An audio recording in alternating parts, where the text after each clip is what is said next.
अस्सलाम वालेकुम दोस्तों, कायनाती डिस्कशन के अंदर आपको खुशामदीद। दोस्तों, अक्सर और बेशतर आपने सुना होगा कि हम ये कहते हैं कि हम रात को जितने भी सितारे देख रहे होते हैं वो दरअसल उनका माजी होता है। ये सोचकर आप काफ़ी हैरान हुए होंगे कि कितना माजी है और ये कैसा माजी है जिसको हम अपनी आंखों के सामने देख रहे हैं, क्योंकि तमाम के तमाम सितारे हमें अपनी आंखों के सामने चमकते दमकते दिखाई दे रहे होते हैं। तो फिर हम कैसे कह देते हैं कि ये दरअसल माजी में मौजूद थे और इनमें से बहुत से सितारे या कुछ सितारे हो सकता है कि आज आसमान पर मौजूद ना हो, कायनात का हिस्सा ना हो, लेकिन वो हमें अभी भी दिखाई दे रहे हैं। आज की कायनाती डिस्कशन के अंदर हम इसी सवाल का जवाब कुरेदने की कोशिश करेंगे। दोस्तों, इस सवाल का जवाब समझाने से पहले मैं आपको एक वाकया सुनाना चाहता हूँ। आज से 1000 साल पहले एक बादशाह गुजरा था जिसकी चीन, भारत, पाकिस्तान, अफगानिस्तान समेत आधी दुनिया के ऊपर हुकूमत थी। अचानक से एक दिन उस बादशाह को हार्ट अटैक हो जाता है, जिसकी वजह से उसकी मौत वाक़ई हो जाती है। अब 1000 साल पहले चूंकि हमारे पास मोबाइल फोन तो होते नहीं थे, लिहाजा तेज तरीन जो पैगाम रसानी का जरिया है वो घोड़े ही हुआ करते थे। यानी हम किसी को घोड़े पे बिठाकर उसके हाथ में ये पैगाम थमा दे कि बादशाह का इंतकाल हो गया है, वो अपने मज़कूरा मुकाम पे जाके ये ऐलान कर दे। ऐसा यही किया जाता है, बहुत से पैगाम रसान लोगों को घोड़ों पे बिठा के पूरी दुनिया के अंदर भेज दिया जाता है ताकि ऐलान कर दिया जाए कि फलां बादशाह का इंतकाल हो गया है और अब उसकी जगह नया बादशाह जो है जगह ले लेगा।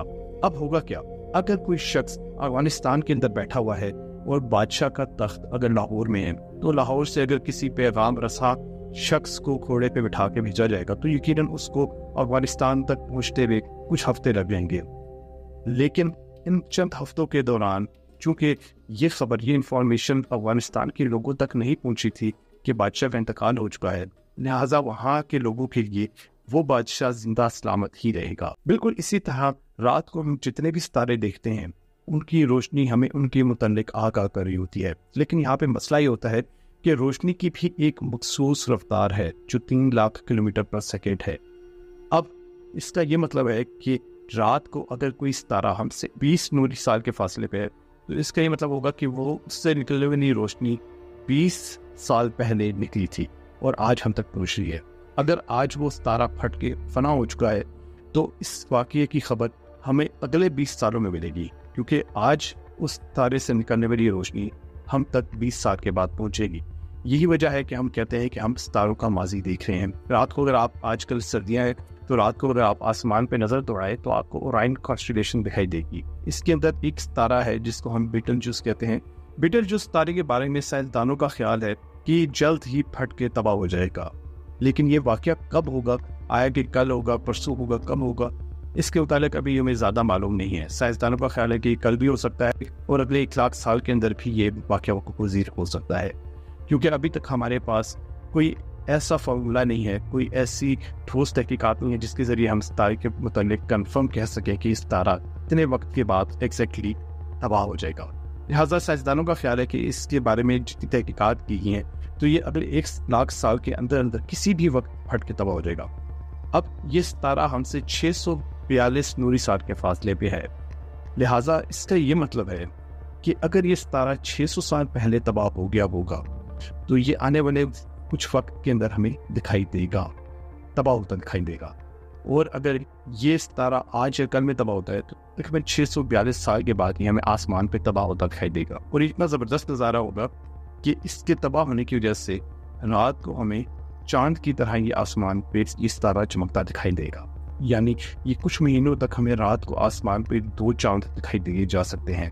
और अगर कभी ये गर्मियों में तबाह होता है, क्योंकि आपको पता है कि गर्मियों के वक्त ये जो सर्दियों वाले सितारे हैं ये सूरज के पीछे होते हैं, तो जिसकी वजह से ये हमें दिन के वक्त दिखाई नहीं दे रहे होते और गर्मियों में हमें मुख्तलिफ सितारे दिखाई दे रहे होते हैं। तो अगर ये बीटलजूस तारा गर्मियों में तबाह होता है तो हमें ये इसकी चमक कितनी ज़्यादा होगी कि इसको हम दिन के वक्त भी आसमान पे बाकायदा एक सितारे की शक्ल के अंदर देख सकेंगे। तो लिहाजा अब आपको ये बात समझ आ गई होगी कि हम जब कहते हैं कि हम कायनात का माजी देख रहे हैं तो इसकी वजह ये होती है कि रात को जितने भी हम सितारे देख रहे हैं ये हमसे इतने ज़्यादा फासले के ऊपर हैं कि हम तक जब इनकी रोशनी पहुँचती है तो कई साल गुजर चुके होते हैं। इसी तरह अगर आप रात को शहरी इलाकों से दूर जाएं तो आसमान पे एक आम सी टेलीस्कोप से भी आप एक बादल सा देख सकते हैं जिसे हम एंड्रोमेडा कहते हैं। ये एंड्रोमेडा गैलेक्सी है ये वो कहकशां है, जैसे हमारी मिल्की वे कहकशां है, तो ये इससे बड़ी एक कहकशां है जो हमारी मिल्की वे कहकशां के करीब है, और इसके अंदर भी अरबों तारे मौजूद हैं,